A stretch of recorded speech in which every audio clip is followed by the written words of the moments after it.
Good morning, everyone. Despite some pretty big hiccups so far this session, I do want to begin by commending the speaker and the majority floor leader for how the House has been conducted.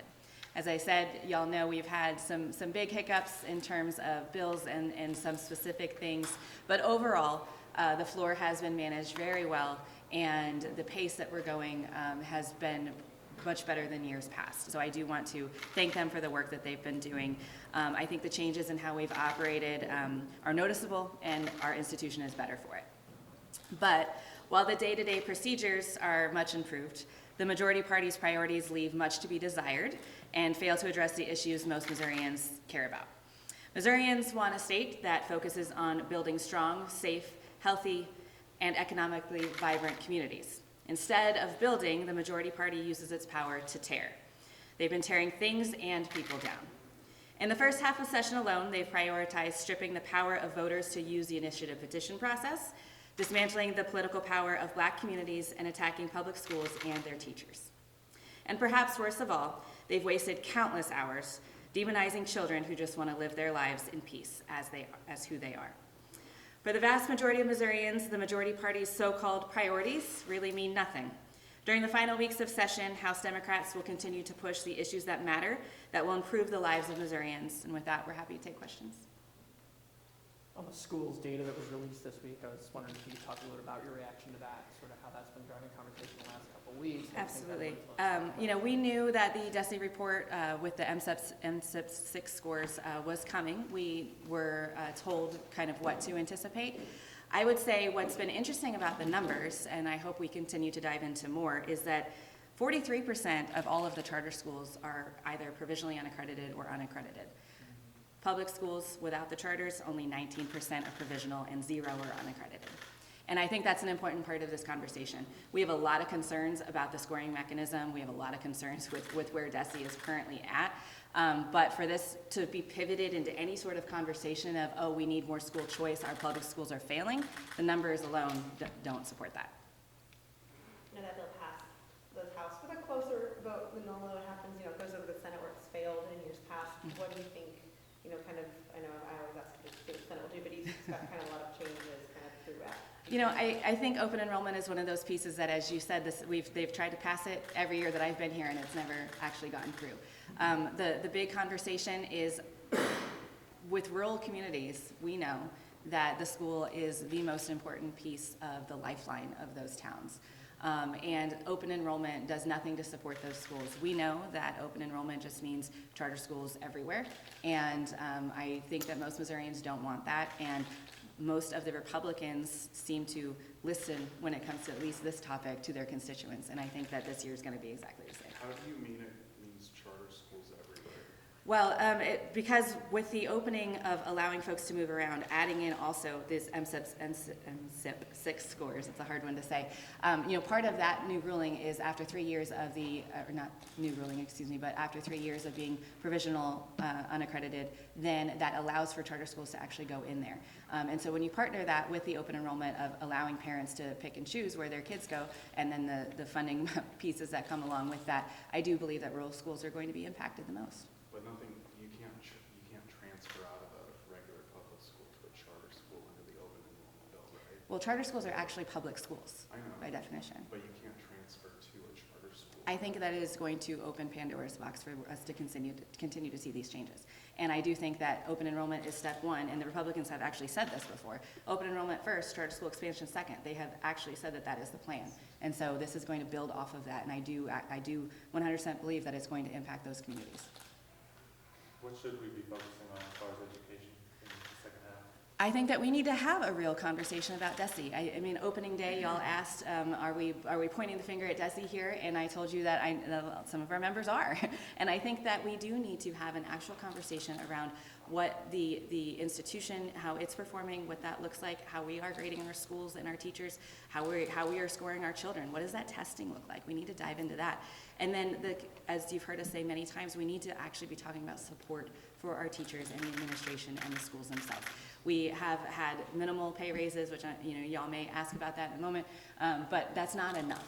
right? And we need to be having a real conversation about what our kids need, what our teachers need to do their job successful. And I think there are a lot of places that we could dive in bipartisanly to try to make some of those changes. What are some things that you have been happy that they have passed so far? What are some bills that you're kind of excited about? What are some things that you're particularly unhappy? I know you mentioned some of them already. And then what are you hoping kind of big priorities post break? Yeah, I would say that I don't believe that there's one bill that we're like, yay, I'm glad it got done. Most of the things that have moved through the House so far are pretty nominal. You know, again, that's part of our frustration right now with session is that we are not having substantive conversations. We're passing a lot of, small pet project bills. I will say just overall, the conversations that are happening around things like childcare, around some support services. We've got the post pregnancy healthcare bill that's been moving, that has made it through the Senate. Looking forward to having that discussion here in the House. Some of those things we're really excited about. And I would add to that with the child care tax credit that the governor has recommended. I think that there will be some improvements on the House side of making that even stronger for families.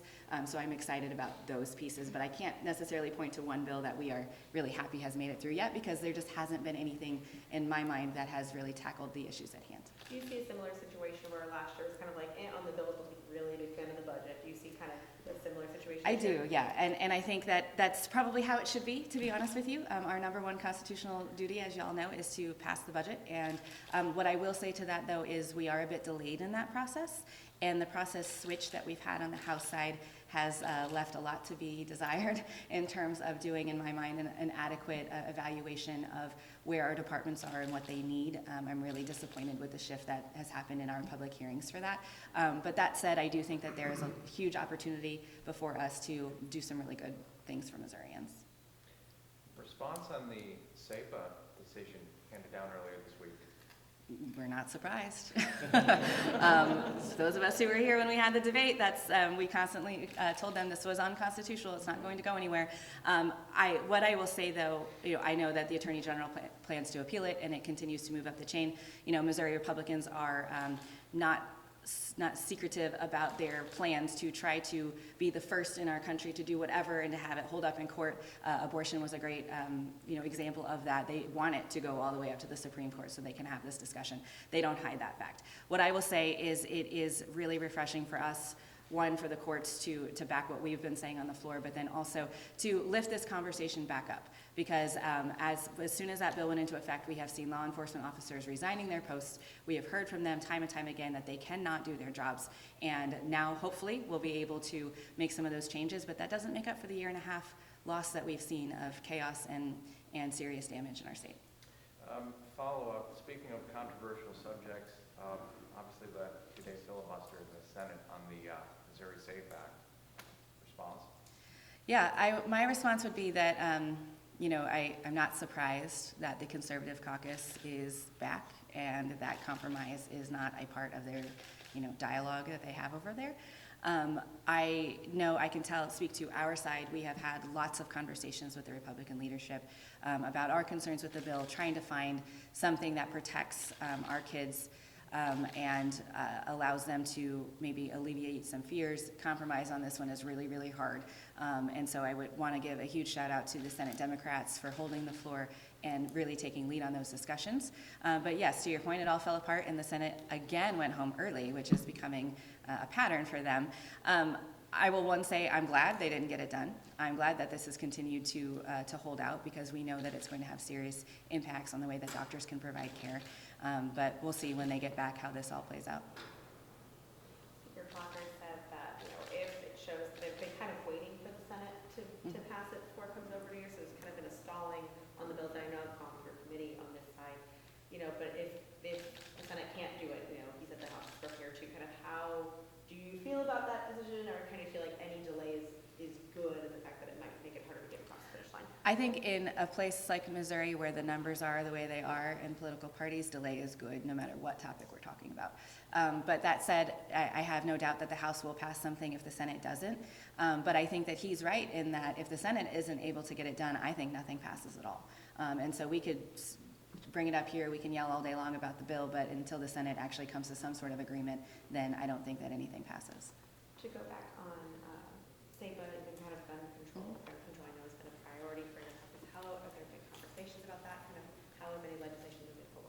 Yeah, so I want to, if I may, kind of interject into your question for a second. The word gun control has been coming up a lot in interviews, and yes, that is a part of this discussion, but I want to speak, hopefully on behalf of my caucus, and say that for us, this conversation isn't about gun control. This conversation is about public safety and what we need to do to help our law enforcement do their jobs. Is the conversation around guns part of that? Absolutely. Is it gun control that we want to take your guns away? Absolutely not. Those are two very different things, and so I thank you for allowing me to do that. I just want to clarify, that's not our priority. Our priority is not gun control. Our priority is making our state safer, and what that means for us is not targeting one city and saying we're going to make these changes for this one city. It is talking about comprehensively what we can do for our state to make sure that law enforcement has the tools to do their jobs. For moving forward, you know, the ruling on SEPA can do one of two things for the Republicans, and I don't know what they plan to do. They could double down and say, we're going to appeal this, we're going to dig our feet in and continue to pass things like no taxes on guns, and go that direction and make guns more accessible and put more guns into the hands of people who shouldn't have them. Or they might, maybe, if common sense prevails, say, okay, hey, maybe we went too far. Maybe we need to actually listen to the people who are resigning from law enforcement, who are saying they can't keep our communities safe because of the things we're doing, and maybe have a real conversation. We'll see. What do you anticipate for sports betting this year? You know, I really thought sports betting was going to make it to the floor this week. It's interesting to me that it didn't. Most of our caucus is in support of that bill. And so Which I'm, bill? Are you talking sports betting specifically. Okay, but whose bill? The House. Dan So House. Krista Finelli's, or are you talking Dave Griffiths? Representative House. House, I'm Yes, sorry. yes, yeah. Take my phone. So House has the standalone sports betting Okay. bill. Our caucus has been mostly supportive of that since the conversation started. No secret, we represent Kansas City and St. Louis, a big piece of that, and we have people who live in our communities going across state lines to participate in that. And so we are missing out on revenue. That's something that our caucus has been pretty supportive of. And so I was surprised to see that bill not come to the floor. I think when we have a discussion around VLTs and adding in the other pieces of the debate at hand, it gets a little bit more nuanced in terms of where people fall. But I think this is yet another example where, unfortunately, we see the Republican caucus being split and divided on their plan and strategy, because we thought it'd be done by now. And if it doesn't get done this year, are you ready for a ballot measure? I've heard rumblings about it, but I don't know who would take lead on that. I've not heard much about what that would look like. I would say I think if it goes to a vote of the people, it doesn't pass. Polling shows that sports betting is not a favorable thing. Most people, I haven't done a deep dive into the polling, but the top lines that I've seen is just generic sports betting is not a huge thing. But I think more importantly, it's not a priority. Again, going back to the conversations that should be happening in this building, I know that I sent out surveys to my district and I asked, do you want us to pass the sports betting and legalize it? And the options were yes, no, or no opinion, and almost everyone put no opinion. It's not a huge priority for folks, but polling does show that it doesn't poll well. So we'll see in terms of the IP. What kind of initiative petition related to abortion do you think is, what kind of wording do you think is best as far as whether there should be restrictions or not? Yeah, I will tell you that, in case y'all don't know, initiative petitions have been filed. They should be up today. There are multiple ones that have been submitted to the Secretary of State's office. I have not read any of them, so I have no idea what has been filed. I can't even tell you the coalition of people who are doing it. I don't have all that information. To answer your question, though, Jack, I think that just like most things in Missouri, we have to be realistic of where we are. But I also 100% believe that this is an issue that is very difficult to compromise on when it comes to your right to your conversations with your doctor, right? And we have seen already, as you guys have heard me talk many times, about individuals who are having extreme health risks already, who are struggling, having to leave the state, and women truly having miscarriages and nearly bleeding out to death before getting care. That's happening in Missouri. And so we absolutely need to have this conversation. What the language looks like, I'm not the one working on it. I don't know the lawyers who have had their eyes on it, and I really don't know what the best language is, because I haven't played around with it. But I think for me, what is most important is making sure that we are ensuring that doctors and their patients can make decisions that are best for them. On the maternal mortality Medicaid bill that's passed the Senate, a lot of language in there that could compromise the bill and Joel and be rejected. Yes. And one of the senators, I think it was Senator Coleman, said, I don't love the idea of sending it to the House to fix. But that is kind of, and I believe she voted no on it, but she wants to see cleanup in the House on it. One, are you expecting to pass kind of a clean version of that bill to the Senate? And two, what does maybe negotiations look like when the Senate bill comes? We're absolutely going to try to pass a clean version of that. And there's, I want to add to what Senator Coleman probably said, and I don't know exactly what she said, but there's also some language in there that those of us who support choice have some concerns about as well. So there's multi-layers of the concerns with that bill. We absolutely want to pass a clean version. Several of our members have filed that bill and have been working on this for years. So we're going to do everything we can to keep it clean. I think it is obviously a bipartisan supported idea. The question is whether or not Republican leadership can keep the far rights of their party at bay and do what's best for Missourians. After the Supreme Court ruling on Roe versus Wade and Missouri doing what it did, there were reports of confusion among healthcare providers and how long before they can really interject in pregnancy. You had talked about what's going on. Are you still hearing that this kind of confusion or delay in a pregnancy or a termination of a pregnancy is actually still going on today? Or are you talking about earlier on? So delay, still happening, absolutely. Confusion, what hospitals, what providers have done is the hospitals themselves have created their own standards for their employees, right? And and I've said this before, but what we have now is a bunch of lawyers telling doctors to be extra cautious so the hospital doesn't get sued. So in terms of clarification, the hospitals went ahead and did it themselves. Where I have problem with that, where I believe that the state should intervene and provide that clarity, is a lawyer who protects the hospital from being sued is always going to err further than what the healthcare providers want to do. And so it is absolutely important that we still provide that clarity. But to answer your question, I'm not hearing that as much because the providers have already set that standard within their hospitals. Okay, any other questions? Thank you guys. Have a good break.